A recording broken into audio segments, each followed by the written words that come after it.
Assalamualaikum warahmatullahi wabarakatuh.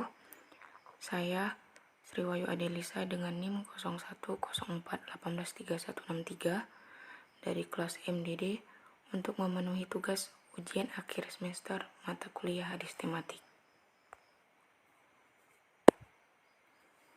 Yang pertama, membantu sesama muslim adalah salah satu objek yang terpenting dalam hadis Nabi. Umat Islam dianjurkan untuk saling tolong-menolong dan memudahkan urusan orang lain.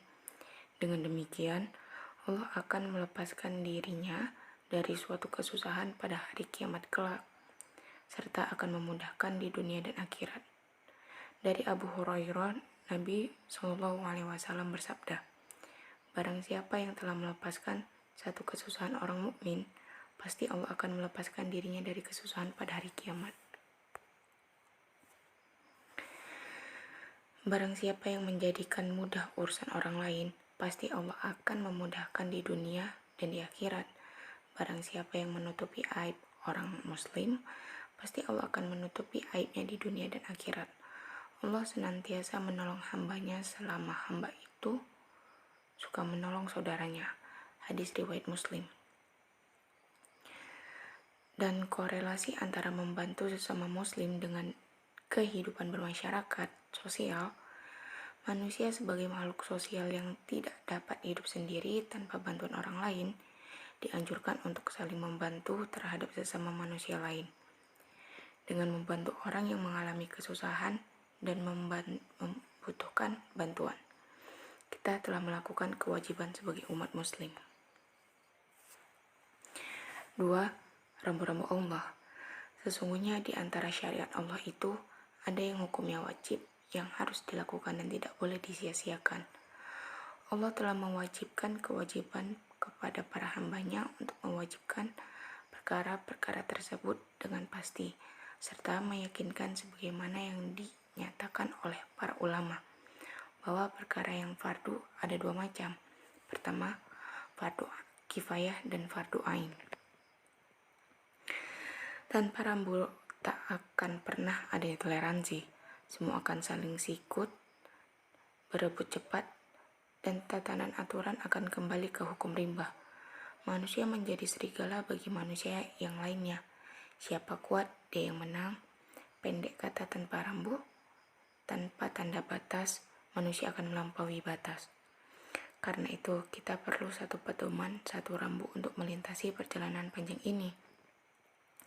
Perjalanan menuju akhirat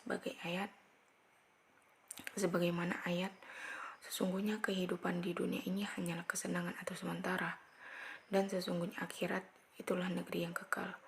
Quran Surah Al-Mu'min. Dan yang ketiga, hadis tentang POAC. Pertama, planning. Seperti dalam hadis, dan siapakah untuk menghadapi mereka, kekuatan apa saja yang kamu sanggupi, dan dari kuda-kuda yang ditambah untuk berperang, atau yang persiapan itu kamu mengantarkan musuh Allah dan musuhmu dan orang-orang selain mereka yang kamu tidak mengetahuinya, sedangkan Allah mengetahuinya. Apa saja yang kamu nafkahkan pada jalan Allah niscaya akan dibalas dengan cukup kepadamu, dan kamu tidak akan dianiaya atau dirugikan.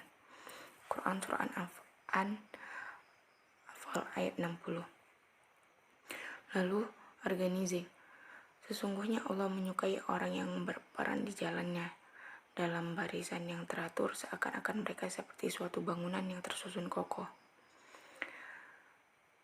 Ketiga, activating. Dan katakanlah, bekerjalah kamu, maka Allah dan Rasul-Rasulnya serta orang-orang mukmin akan melihat pekerjaanmu, dan kamu akan dikembalikan kepada Allah yang mengetahui akan yang gaib dengan nyata, lalu diberikannya kepada kamu apa yang telah kamu kerjakan. Quran Surah At-Taubah ayat 105. Dan yang terakhir, controlling. Periksalah dirimu sebelum memeriksa orang lain. Lihatlah dirimu dahulu atas kerjamu sebelum melihat kerja orang lain. Hadis riwayat Tirmizi. Korelasinya dengan kehidupan bagian tujuan hidup yang disampaikan dalam Al-Quran dan hadis. Tujuan tersebut akan dapat diraih dengan baik apabila dikelola dengan baik. 4. Di antara kebaikan dan dosa.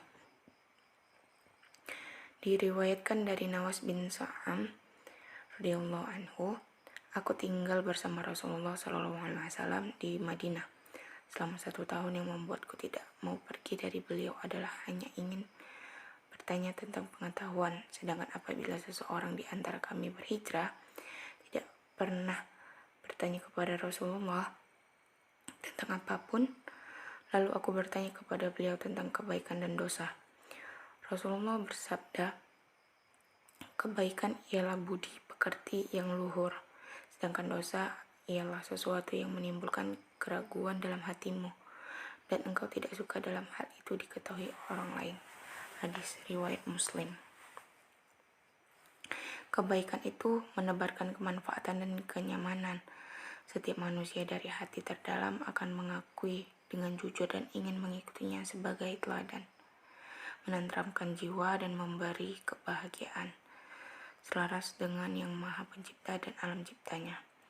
Dosa itu membuat diri merasa bersalah dan kalah, ketentraman jauh dari hati yang ada gelisah dengan penyesalan diri, hati yang keras dan meliputi kesesatan dan merasa biasa.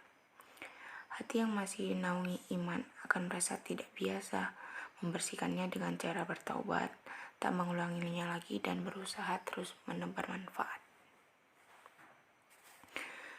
Dan yang terakhir, kelima, luasnya ampunan Allah Subhanahu wa Ta'ala. Ampunan Allah sangatlah teramat luas bagi hambanya yang mau bertaubat. Selama dosa itu bukan menyekutukan Allah Subhanahu wa Ta'ala, maka Allah akan mengampuni dosa itu sebesar apapun dosanya. Tidak sedikit ayat-ayat dalam Al-Quran yang menyebutkan bahwa Allah Subhanahu wa Ta'ala Maha penerima taubat diiringi dengan sifat yang Maha penyayang. Korelasi luasnya ampunan Allah dengan kehidupan ini, kita selalu manusia yang tidak pernah luput dari kesalahan. Entah sudah berapa banyak yang kita melakukan perbuatan dosa dan selalu meminta ampun kepada Allah. Demikian yang saya sampaikan, kurang dan lebih saya mohon maaf, baik dalam penyampaian dan penggunaan kata-kata, karena saya masih dalam proses belajar. Sekian dari saya. Wassalamualaikum warahmatullahi wabarakatuh.